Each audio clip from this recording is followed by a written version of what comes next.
అంటే ఇప్పుడు latest development ఏంటంటే ఈడీ ఎంటర్ అవుతుంది కదా. ఈడీ అంటే సెంట్రల్ గవర్నమెంట్ పరిధిలో ఉండేది.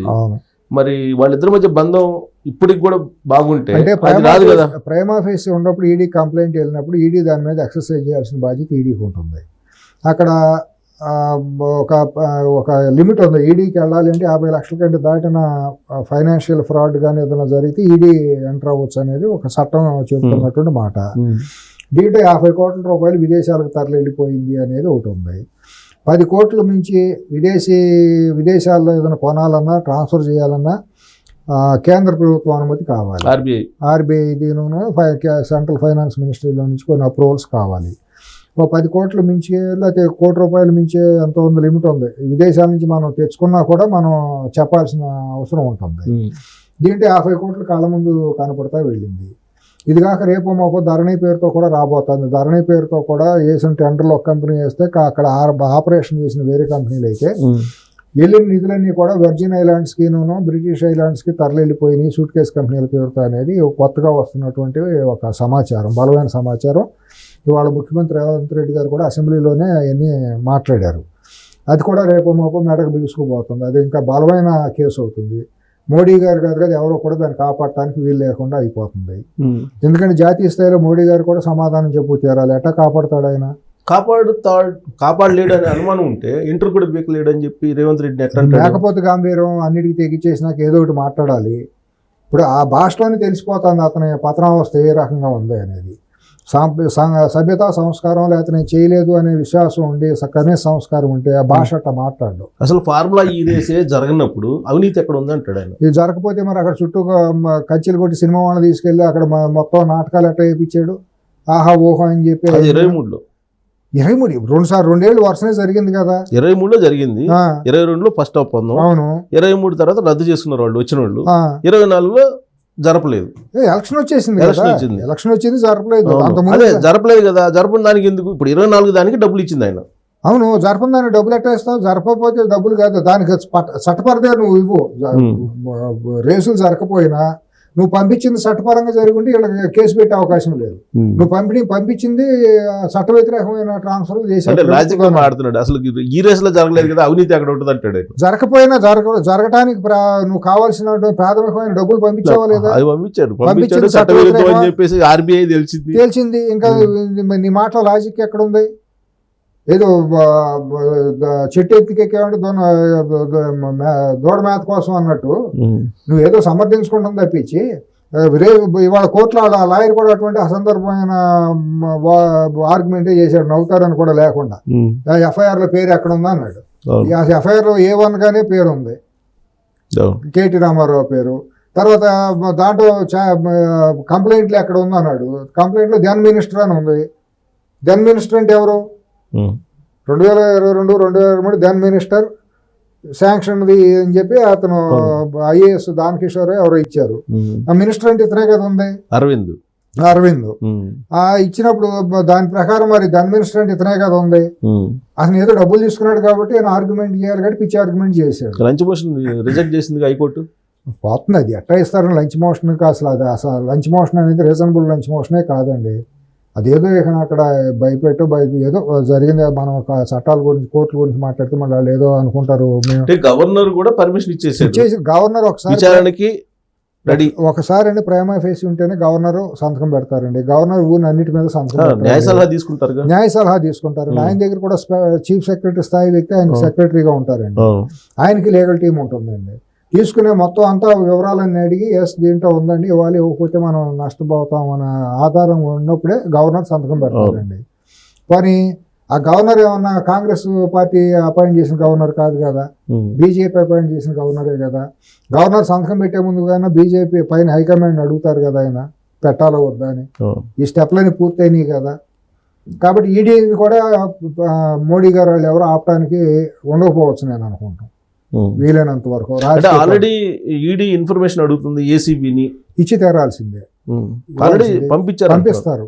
వాళ్ళు అడిగిన దాంట్లో ఎంతెంత ట్రాన్స్ఫర్ జరిగినాయి, ఏ అకౌంట్ నుంచి ఎక్కడికి వెళ్ళింది ఏంటి అనేది మొత్తం ఫైల్ అంతా కూడా అడుగుతారు. వీళ్ళు ప్రతి సబ్మిట్ చేస్తారు. చేసినప్పుడు వాళ్ళ కళ్ళ ముందు ఫిగర్స్ కనిపించినప్పుడు కేసు రిజిస్టర్ అవుతుంది 100%. దాని మీద విచారణ జరుగుతుంది. ఈ విచారణ అయిన తర్వాత రేపు మాపు ధరణిది కూడా మరి బయటకు వచ్చింది అంటే ధరణి విషయంలో కూడా ఈడీ ఎంటర్ అయితే తీరాల్సిందే. ఇప్పుడు ఏంటి అసలు ముందు ఏసీబీ ఎంటర్ అయితే అరెస్ట్కి లేదా ఈడీ అరెస్ట్ అయ్యే అవకాశం ఉందంటారా? ముందు ఏసీబీనే యాక్టివ్ అవుతుంది అనుకుంటున్నాను నేను. ఈడీ వాళ్ళు కొంచెం స్పీడ్గా కనిపిస్తున్నారు. ఢిల్లీ నుంచి ఏసీబీ వాళ్ళని ఇన్ఫర్మేషన్ టైం పడుతుంది. వాళ్ళు అన్ని ప్రిలిమినరీ స్టెప్స్ అన్ని కంప్లీట్ అవ్వాలంటే కొంత టైం పడుతుంది. వెంటనే అరెస్టులు గిరెస్టులు అవన్నీ జరగవు. ఈలోపు ఒకవేళ వాళ్ళు మిస్యూజ్ జరుగుతుంది, ఈడీ కనుక హ్యాండ్ ఓవర్ చేసుకుంటే మిస్యూజ్ అవుతుంది అంటున్నప్పుడు వీళ్ళు ఇదవుతారు. వీళ్ళని ఎవరు ఆపడానికి లేదు. చట్టపరంగా ఏసీబీని ఆపే హక్కు ఈడీకి లేదు. రాష్ట్ర ప్రభుత్వాన్ని దర్యాప్తుని అడ్డుకునే హక్కు ఈడీకి లేదు. ఈడీ ఎంతవరకునండి పిఎంఎల్ఏ కేసులకి మనీ లాండరింగ్ ఇది ఉంది కాబట్టి అంతవరకే కన్ఫైన్ అవ్వాలి. కానీ అవినీతి కదా జరిగింది. మంత్రిగా ఉండి చట్ట వ్యతిరేక పరంగా అవినీతికి పాల్పడ్డాడు కాబట్టి 17A అనేది సెక్షన్ ఏదైతే ఇప్పుడు ఉందో దానికి ఇప్పుడు పర్మిషన్ ఇచ్చాడు, గవర్నర్ గారు ఇచ్చారు. ఇప్పుడు ఆ సెక్షన్ కింద ఏసీబీ దర్యాప్తు జరుగుతుంది. సో ఇవాళ అడావిడి ఉంది తెలంగాణ మొత్తం, పోలీసులు భారీగా మోహరించున్నారు. అంటే నాకున్న సమాచారం ఏంటంటే రేపు 21 వరకు ప్రెసిడెంట్ ఆఫ్ ఇండియా గారు ఆవిడ కాదు ముర్ము గారు ఇక్కడ ఉంటున్నారు. ఈ టైంలో పెట్టుకుంటే లా అండ్ ఆర్డర్ ఏదన్నా బీఆర్ఎస్ క్యాడర్ కొంత వచ్చి ఆవిడ ఆర్డర్ చేసే అవకాశం ఉండొచ్చు. కాబట్టి ఆవిడ వెళ్ళిపోయిన తర్వాత అరెస్టులు జరగవచ్చు అనే మాట కొంతమంది అంటారు. ఏసీబీ ఆఫీసులో ఇవాళ పోలీసులు భారీగా ఉన్నారు. తెలంగాణ పల్లెల్లో కూడా మండల్ హెడ్ క్వార్టర్స్ లో కూడా కవాతులై చేస్తున్నారు. నిన్నటి నుంచి కొద్ది హల్చల్ ఉంది. మరి నిన్నటి వరకు అయితే మాత్రం కొద్ది కోర్ ఏరియా, ఇప్పుడు కొన్ని జూబ్లీహిల్స్, బంజారాహిల్స్ పోలీస్ స్టేషన్ అన్ని కూడా కొద్దిగా అలర్ట్ గా ఉండాలి కదా. సో మళ్ళీ కవిత జైలుకి పోతాడా కేటీఆర్? అక్కడ తిహార్ ఎందుకు తీసుకెళ్తారు? ఇక్కడ ఈడీ పెట్టిన ఇక్కడ విచారించవచ్చు కదా. లాస్ట్ టైం ఈడీ తీసుకెళ్ళింది. ఈడీ అందరిని తిహార్ పెట్టాలని ఏమీ లేదు. ఇప్పుడు ఈడీ జగన్మోహన్ రెడ్డి మీద కూడా ఈడీ కేసులు ఉన్నప్పుడు ఇక్కడ చర్చలు కూడా జైలు నుంచే కదా అప్పుడు చేసింది. 10 ఏళ్ల పాటు కనీసం తెలంగాణ విధ్వంసం జరుగుతా అంటే కూడా ఎప్పుడు కూడా మాట్లాడాల. అసలు 23 దాకా అసలు మాట్లాడిన వాళ్ళు రేవంత్ రెడ్డి తప్ప ఎవరు మాట్లాడున్నారు? ఎవరు మాట్లాడాలి? కాంగ్రెస్ పార్టీలో కూడా వాళ్ళ కోర్టులు కొంతమంది చాలా మంది, ఆయన ఒక్కడే ఒంటరి పోరాటం చేశాడు. దానికి తగ్గ జాతి లాభపడింది, తెలంగాణ జాతి లాభపడింది. ఎందుకంటే తెలంగాణ వాయిస్ అనేది లోపల బాగా ఉందండి. ఆ వాయిస్ కి ఒక ఛానల్ కావాలి. ఇప్పుడు కేటీఆర్ అరెస్ట్ తోటి ఇంకా బీఆర్ఎస్ పార్టీ క్లోజ్ అయినా ఆల్మోస్ట్ అక్కడి నుంచి మొదలవుతుంది. ఆల్రెడీ అయిపోయింది, మొన్న ఎన్నికలతోనే అది ప్రారంభం అయిపోయింది అనుకోండి. ఇక దీంతో మరీ పూర్తిగా ఇదవుతుంది. ఆయన కేసీఆర్ కూడా తట్టుకుంటాం కష్టం. అమెరికా వెళ్ళిపోతున్నాడు అంటున్నారు. అంటే ఒకటండి, హెల్త్ పరంగానా లేకపోతే హెల్త్ పరం కేసులు అరెస్ట్ అంటారా? 2 రకాలుగా ఆలోచించవచ్చు దాన్ని. ఇప్పుడు ఇక్కడ ఉంటే రోజువారీ ఒత్తిడి జరుగుతూ ఉంటుంది. అందుబాటులో ఉంటే ఏం జరుగుతుంది ఏంటి అనేది ఒక మానసికమైన ఒత్తిడికి లోను కావాల్సి ఉంటుంది. ఆయన ఆరోగ్యం కూడా అధికారం ఉన్నప్పుడు ఎంతైనా ఇది ఉంటారు, కానీ అధికారం పోయిన తర్వాత, ఒక గొప్ప అధికారాన్ని ఎంజాయ్ చేసిన తర్వాత, అధికారం పోయిన తర్వాత అది ఇదేమంటే తట్టుకోవడం చాలా కష్టం. ఒక పక్క ఏమో చేతులారా కుటుంబ సభ్యులు చేసిన, ఆయనకి తెలియకుండా జరగలేదు కదా ఇవన్నీ కూడా. ఢిల్లీ లిక్కర్స్గా మేము చేయలేదా, చేయకుండా కేసులు పెడతారా? ధరణిలో చేయలేదా? టెలిఫోన్ ట్యాపింగ్ చేయలేదా? ప్రేమ ఫేసులు అన్నీ అందుతున్నాయి కదా. ఈ రేసులు ఇది అక్రమం, దుర్మార్గం కాకపోతే సెక్రటరీ దగ్గర రేసులు పెట్టడం ఏంటంటే అరాచకం కాకపోతే, సినిమా ముండా ఒడుకులు చేసి చిల్లర ముండా ఒడుకులాగా వెళ్ళి ఆహా ఊహా అని మాట్లాడటం. రేసు పెడితే అక్కడ 1000 ఎకరాలు 1500 ఎకరాలు తీసుకుని అంతర్జాతీయ స్థాయిలో పెట్టాలని గోపనపల్లి దగ్గర తీసుకున్నారు. అది ఇంటర్నేషనల్ సిటీ లాగా మారుతుంది, ఇంటర్నేషనల్ రేసింగ్లు జరుగుతాయి అని చెప్పారు. ఇవాళ మీరు టీవీలో చూస్తే రేసింగ్లు చేయాలంటే 200-300 ఎకరాల్లో పెద్ద ట్రాక్లు ఉంటాయి. అంటే దాని మీద రెస్పాండ్ అయ్యాడు కేటీఆర్ గారు. ఆ రేస్ వేరు, ఈ రేస్ వేరు. ఏ రేసు ఆ రోజు ఆ రేసులు పెడితేనేమో మా తెలంగాణ సంస్కృతిని ధ్వంసం చేయడానికి బెనామీలు సత్యంగంపేట శ్రావలింగరాజుకు బెనామీలుగా పెట్టాడనేమో ఆ రోజు నీ ఇష్టానుసారం మాట్లాడావా? ఆ రోజు మాట్లాడిందేమో నీ ఇష్టానుసారం ఇవాళ మాట్లాడి నీ సమర్థింపు కోసం, మీరు చేసిన దుర్మార్గాన్ని సమర్థించుకోవడం కోసం పిచ్చిగా ఇవాళ మాట్లాడతాం. ఎలక్ట్రిక్ వాహనాలని ప్రమోట్ చేయడానికి పెట్టావు. నీ కొడుకు అడిగాడు కాబట్టి టీవీలో రేసులు పెట్టమన్నాడు కాబట్టి, ఒళ్ళు బలిసింది కాబట్టి నువ్వు అక్కడ రేసులు పెట్టావు. జనజీవన స్రవంతి రోజువారీ ప్రజలకు ఉపయోగపడే మార్గాల్లో దారి మళ్ళీ చేసి అక్కడ ఎవడన్నా పెడతాడండి? ఏమైనా ఎంటర్టైన్మెంట్ ఉందా? గ్యాలరీలు ఎవరన్నా కూర్చుంటారా? మనుషులు గ్యాలరీలో కూర్చున్న రేసులు తొలగించే అవకాశం ఉందా? నీకు కావాల్సిన జూబ్లీహిల్స్, బంజారాహిల్స్లో నీ కుటుంబ సభ్యులు, నీ బంధువులు, నీ స్నేహితులకి, నీ సినిమా వాళ్ళు, నీ చెంచాలు, నీ డ్రగ్ డీలర్స్, వీళ్ళందరికీ అక్కడ అవకాశం ఇస్తావా? ప్రజలకి ఒక సామాన్యుడు అక్కడ చూసి తొలగించాడండి ఆ రేసుల్ని. సామాన్యుడు ఎవడన్నా హైదరాబాద్ నగర పౌరుడు ఎవడన్నా చూసి తిలగించాడా? తెలంగాణ పౌరుడు ఎవడన్నా సామాన్యుడు వెళ్ళి తిలగించాడా అక్కడ?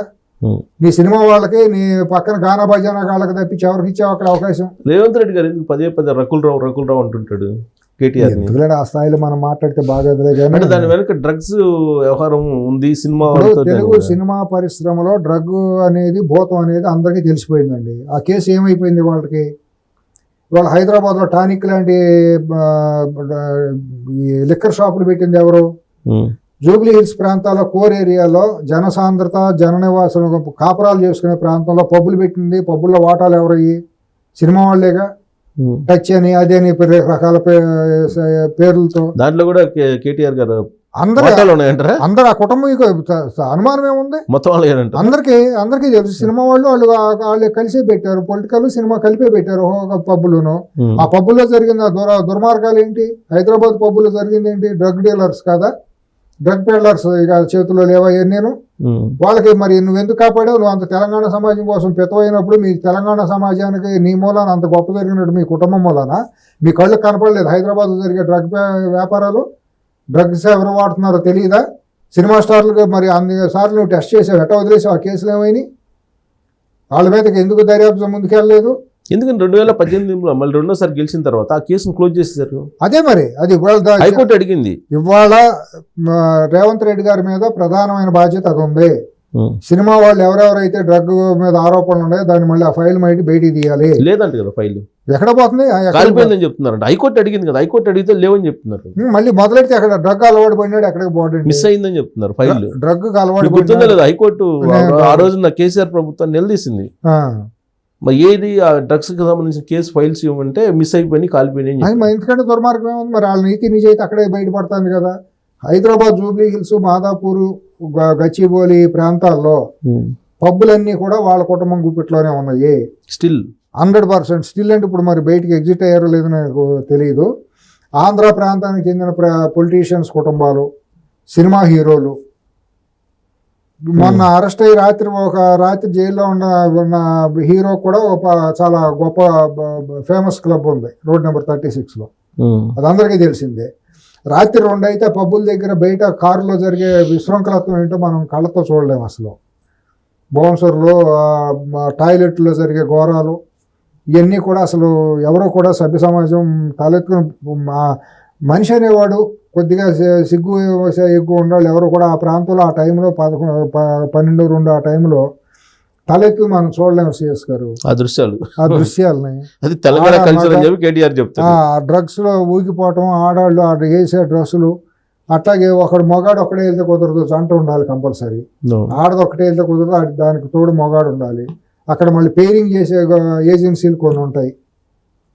వాళ్ళిద్దరిని కలిపేసేసి మాకెంత అని చెప్పి ఇంత విశృంఖలతో దుర్మార్గంగా హైదరాబాద్ సమాజాన్ని విధ్వంసం చేసేసారు ఈ నైతికంగా. అంటే సినిమా వాళ్ళు చేశారంటారా? సినిమా వాళ్ళు కేటీఆర్ వాళ్ళకి తెలియదా? పాలకులు వాళ్ళే కదా, 10 ఏళ్ళు ఉంది. నీ దగ్గర మున్సిపల్ అడ్మినిస్ట్రేషన్ మినిస్ట్రీ ఉంది, నీ తండ్రిగా ముఖ్యమంత్రి. మీకు తెలియదా? పోలీసింగ్ నీ చేతిలోనే ఉందిగా. డ్రగ్ పెడ్లర్ మీద మీరు తీసుకున్న చర్యలు ఏంటి? ఎంతమంది మీద నువ్వు శిక్షలు వేసావు? ఇవాళ సినిమా ఇండస్ట్రీలో ఎంతమంది డ్రగ్ బానిసలు అయ్యారు? సినిమా హీరోలు ఎంతమంది డ్రగ్ బానిసలు అయ్యారు? వాళ్ళ మీద తీసిన రిపోర్ట్లు ఏమైనాయి? వాళ్ళ నుంచి రక్త నమూనాలు సేకరించారు కదా, అవన్నీ ఏమైనాయి? ఇవాళ దానికి అది నైతికమైన బంధమే కదా మీకు సినిమా వాళ్ళకి మీకు ఉంది 10 ఏళ్ళ నుంచి. రియల్ ఎస్టేట్లో వాటాలు, సినిమాల్లో వాటాలు, సినిమా ఫైనాన్సింగ్ ఈ కుటుంబమే చేస్తుంది. ఈ సినిమా వాళ్ళు ఒక సినిమా తీయాలంటే, పెద్ద సినిమా తీయాలంటే అక్కడికి వెళ్ళి మేడం గారి పర్మిషన్ తెచ్చుకోవాలి. డిస్ట్రిబ్యూషన్ జరగాలంటే మేడం గారి పర్మిషన్ ఉండాలి. కవిత గారు అందరికీ తెలుసు. ఇది ఇంత దారుణాలు జరిగితే మాట్లాడకుండా క్యాప్చర్ చేశారంటారా సినిమా ఇండస్ట్రీని? సినిమా ఒకటే ఇందాక అనుకున్నట్టు సినిమా కూడా ప్రధాన భాగమే దాంట్లో. అందుకేనా రేవంత్ రెడ్డి గారు ఈ డ్రగ్స్ కి వ్యతిరేకంగా వీడియోలు చేయమన్నా కానీ ఒక హీరో కూడా బయట రాలేదు? రాడు. ఎందుకు వస్తాడు? వాళ్ళు అందరు భాగవతాలు వాళ్ళ దగ్గర చేతుల్లో ఉన్నాయి. వీళ్ళు కాదా వెళ్ళి మౌఖిల గెస్ట్ హౌస్లో రాత్రిపూట గానా భజనాలు చేసిన సినిమా వాళ్ళు కదా. అందుకనే సినిమా వాళ్ళు అంటే అంత అసహ్యం పుట్టేది. వాళ్ళు సంఘ విద్రోహులు, వాళ్ళకంటే మావోయిస్టులు దేశభక్తులు, వాళ్ళ మూల నష్టం జరగల. ఒక రకంగా దావూద్ ఇబ్రహీం అనేవాడు బాంబు పేల్చాడు అనుకోండి, ఆ ప్రాంతంలో 10 మంది 100 మంది చచ్చిపోతారు. కానీ ఈ సినిమా వాళ్ళు చేసే అసాంఘికమైన సినిమాల మూలాన సమాజం యువతంతా నాశనం అయిపోతుంది. హైదరాబాద్లో ఉన్న మీడియా చేసే దుర్మార్గమైన రిపోర్టింగ్, దుర్మార్గమైన వండివార్చే వార్తల మూలాన తెలుగు జాతి మొత్తం సర్వనాశనం అయిపోతుంది. వీళ్ళు ప్రధానమైన సంఘ వ్యతిరేకులు. అసలు దావుద్ ఇబ్రహీం కన్నా ప్రమాదకరం అంటారు. చాలా అత్యంత ప్రమాదకరమైన వాళ్ళు వీళ్ళు. అసలు ముందు తెలుగు జాతి అంతా నిర్వీర్యం అయిపోయిందండి. ఉద్యమం లేదు, చైతన్యం లేదు, ప్రశ్నించే తత్వం కోల్పోయింది యువత అంతా కూడా. ఈ రకమైన ఉన్మాదానికి లేదు పరిమాలిన యాదవులందరినీ, హీరోలని ముక్కు మొహం లేని యాదవులందరినీ వాడికి ఫ్యాన్స్ అని చెప్పి కిరాయి ఫ్యాన్స్ తయారవటం, దానికి ఒక పిఆర్ ఏజెన్సీలు పెట్టుకోవడం, ఒక్కొక్కడు సోషల్ మీడియాలో వికృతమైన పోస్టులు పెట్టుకుంటాం, దానికి లైకులు షేర్లు అని చెప్పి చేయించుకుంటాం, లేని అన్నీ ఆ భూతకాలపంలో పెట్టించుకుని లేని హీరో ఇమేజ్లు పెంచుకుంటాం, ఒక్కొక్కడు లేని పోస్టులన్నీ ఆ హీరో ఆ స్టార్ అని ఈ స్టార్ అని బొంగు భాషణం అని ఎవడ స్టార్లు ఆడి తగిలించుకుంటాం, స్వయం ప్రకటన. వీళ్ళు ఎవరికి స్టార్ లేదు, వీళ్ళది బొంద లేదు, వీళ్ళ దేవసం లేదు, వీళ్ళ సమాజహితం లేదు, ఒక సబ్జెక్ట్ ఒక స్టోరీస్ ఒక ఇచ్చేసే యోగ్యత లేదు. ఇవాళ తెలుగు ఇండస్ట్రీలో క్రియేటివ్ మైండ్స్ అనేవాళ్ళు లేరు, కాపీ రైట్లు తప్పించి టాప్ టు బాటమ్.